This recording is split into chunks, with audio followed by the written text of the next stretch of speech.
Karyn Bryant for MMA Heat. I'm here with Ray Sefo, a man I know and love very much. This guy is awesome. He's got a fight against Cro Cop coming up in March. Now, it's a kickboxing match, right? Correct. It's contested under K-1 rules. Okay, so let's talk about how this fight came about. You know, Mirko supposedly had retired from fighting after his fight with Roy Nelson. So how did this happen? Well, you know, I think a couple of weeks after his retirement, somebody, or could have been a month, somebody tweeted me, says, "Oh, would you fight Cro Cop in Croatia?" I'm like, huh? So, and then I get another tweet out, you know, a few days later. So I responded to it. I'm like, you know what? I would love to. It would be an honor. I mean, Cro Cop is a great fighter, but he's retired, as far as I know. And then the following week, I had all these people tweeting that he's fighting the main event in Croatia, blah, blah, blah. I'm like, what? So I thought, okay, let me call a mutual friend. And I called his Osad, and it turns out that he's actually promoting the event. Oh, nice. Okay. All right, okay. And so I was like, all right. So, you know, he says, you know, we'd love to have you on the card, blah, blah, blah. I said, that would be great. And then a week later, he calls back and says, would you be willing to fight Cro Cop? I said, yes! And mainly because, you know, I fought every top kickboxer in the world. You name it, I fought every single one of them. Cro Cop, on the other hand, is the only one that we haven't met. We were scheduled to fight each other. He pulled out. I ended up fighting Mark Hunt, and so on. So, the opportunity presented itself again, and I'm like, and this is the only reason, you know, I don't need to fight that kind of fight. But because it's it's not only a challenge, but also it's a fight that never happened, and I wanted to happen. So here we are, you know, so I'm looking forward to it. Isn't it interesting, the power of Twitter and tweet, and how things can come out of, literally out of, you can invent stuff, and if you get enough of a groundswell.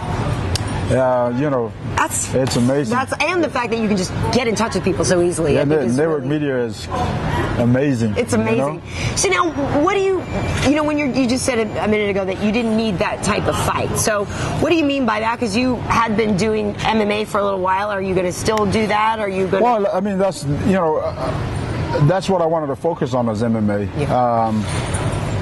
And of course, you know, lately I've been so busy coaching that I kind of put that aside. Well, not put it aside, but I just haven't had the offers or the opportunity to compete. So, you know, I've been staying focused on my guys. But the fact that, you know, the Cro Cop fight came about, it's a great fight. And so I jumped the opportunity. Yeah. So what do you make of your styles against each other and your strengths? We know his legs are pretty good. Yeah. You know, I bring just as many, if not more, weapons than he does.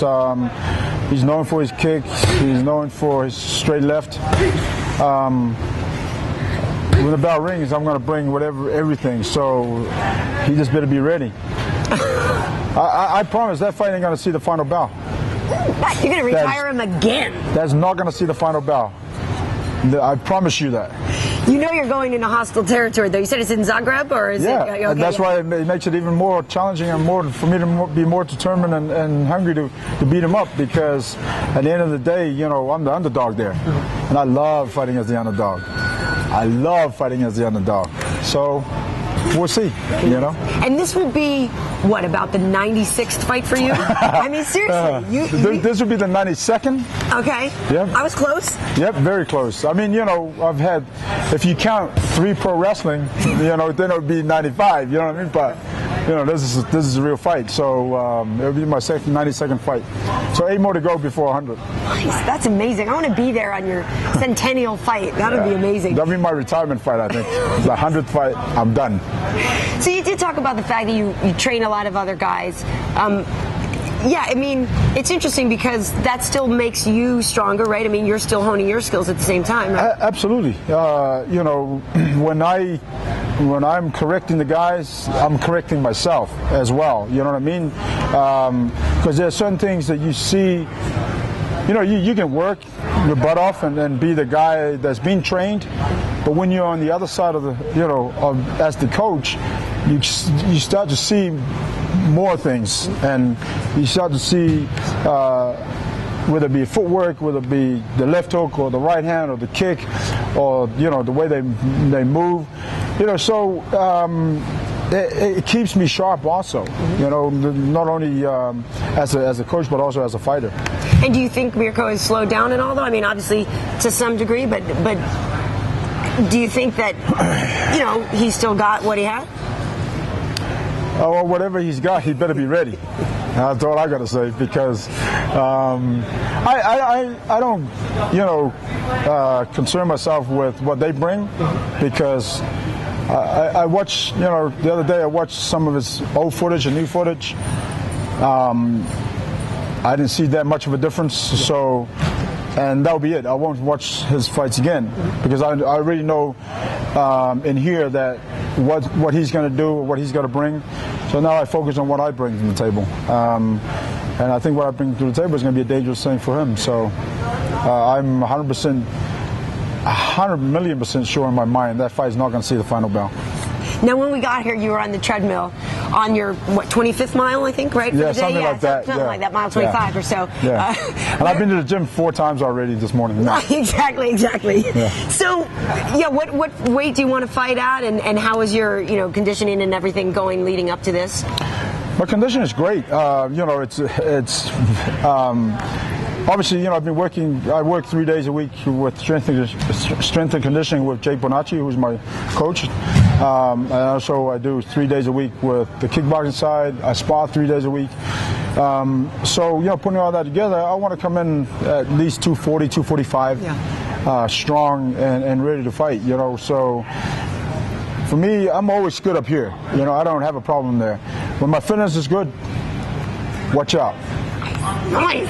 Looking good. Now, we actually have seen a lot of you at UFC shows. You've been training a lot of the guys. Vitor was the last, who was? Evan Dunham. Evan Dunham, right, who just won the other night, right? Very yeah. nice, very nice. But so, we know Vitor is going to be coaching the Ultimate Fighter down in Brazil. What do you make of that, and how excited? Because we haven't seen Vitor in a little while. So how amped is he for that? And because he's taking Durinho as well from here, right? And also Artilero, right? So how have the guys been feeling about that whole experience upcoming? Oh, they're looking forward to it. I mean, it's a great event, and then having to be the first tough show in Brazil. Yeah. And he being part of that, it's great. And then he's got obviously a great team and putting everybody together. Matter of fact, they're there now. Yeah, right. Yeah, so they start, I think, on Tuesday, like a few days from now when we're talking. Exactly. Right? So the team is really amped and excited about it, and I'm sure UFC is excited about it, because we're going to see a lot of different talent come out of there. You know what I mean? Oh, absolutely. No, I know some managers that have some fighters on that show. That's going to be going to be pretty exciting. Nice. Obviously, Vitor, the whole incident with Rumble was kind of wild. If you could take us a little bit inside that, what was that like, when you guys are up on the stage and Anthony comes in the scale? Had you heard rumors before that he wasn't going to make weight? I mean, was it plainly obvious, I would imagine, when you saw him? It's funny you asked that, because when he was sitting up on at the press conference, I was like, man, he looks rather big. And then when they stood up against each other as a face-off to take the photos and that, he made Vitor look small. And of course, he's a professional. We've seen him, and we get to the weigh-in, and myself, Vitor, Mike Dolce, Pedro gets called into the office, into one of the rooms, and Dana Lorenzo and Joe Silva is in there. And they're telling us about how he had to hydrate, or otherwise he was going to go into a seizure, and the doctor had recommended for him to be hydrated right away. And so, I mean, what do you say to that? I mean, the doctor says that. Well, no doctors, if the doctor says that, that's what they got to do. So we knew then, which was probably an hour before the weigh-ins, that he wasn't going to make weight, but we didn't know what his weight was going to be, and nor did Dana and Joe Silva and Lorenzo. They had no idea what he was going to weigh in at. And of course, when he weighed in at 197. And I don't know what he weighed in on the night of the fight. You know what I mean? Right. But listen, for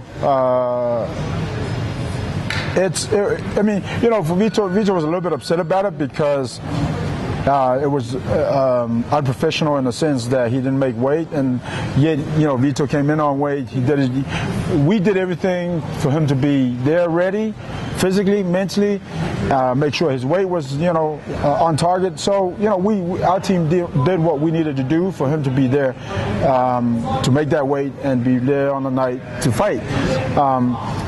And it was just unfortunate that I don't know, I wasn't in Johnson's camp, and I don't know what went on, nor did we find out anything. But, I just felt for him because, it cost him his contract with the UFC. And, that's life. You got to live and learn.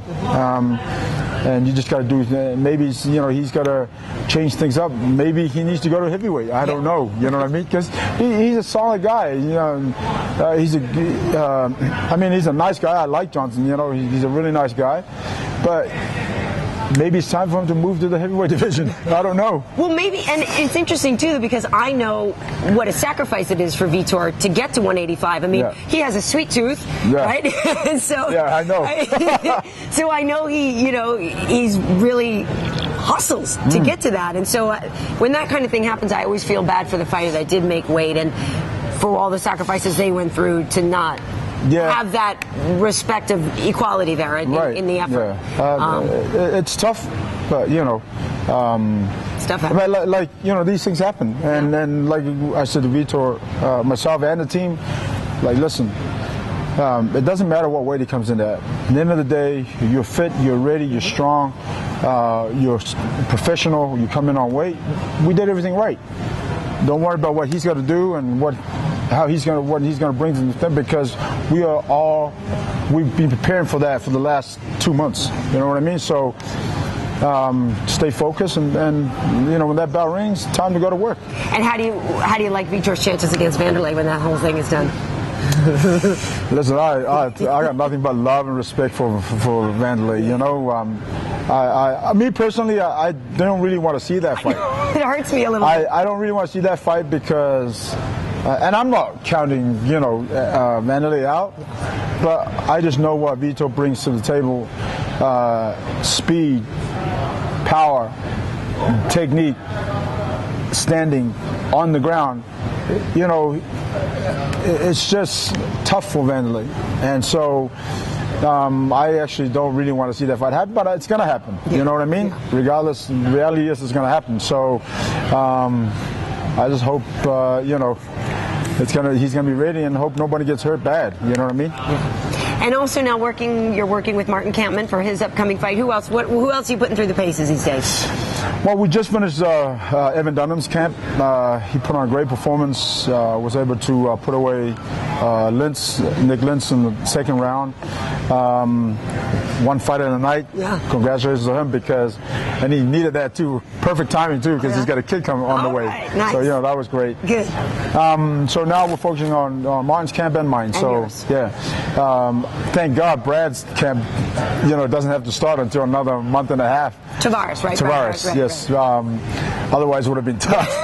I know, Ray. You need some Ray time. Right? You need some sugar time. We need to focus on you because you have. I got to find some time to be at home and enjoy my boy. Exactly. You got a baby, beautiful girl, and beautiful girl. I mean, your lady is a beautiful girl. You got your little baby, but so you're obviously in a good place about this. And Mirko, for you and your career in terms of that's going to mean what if you can beat him? To me, it's just another fight. Yeah. Right now, I compete because I love and I have the passion for the game.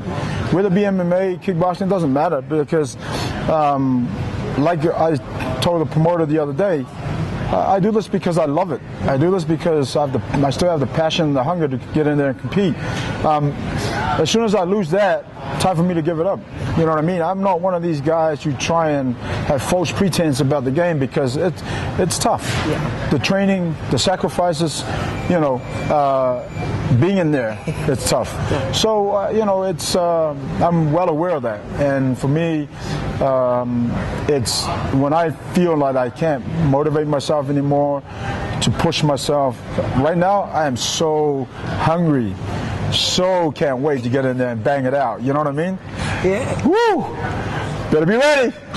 So, I'm so passionate about what I do and love it. So, I'm sure there's going to be a time. The time's going to come when it's time to give it up. But right now, I ain't ready to give it up yet, baby. Awesome. I love it. Well, Ray, thanks for taking the time with us today. Best of luck.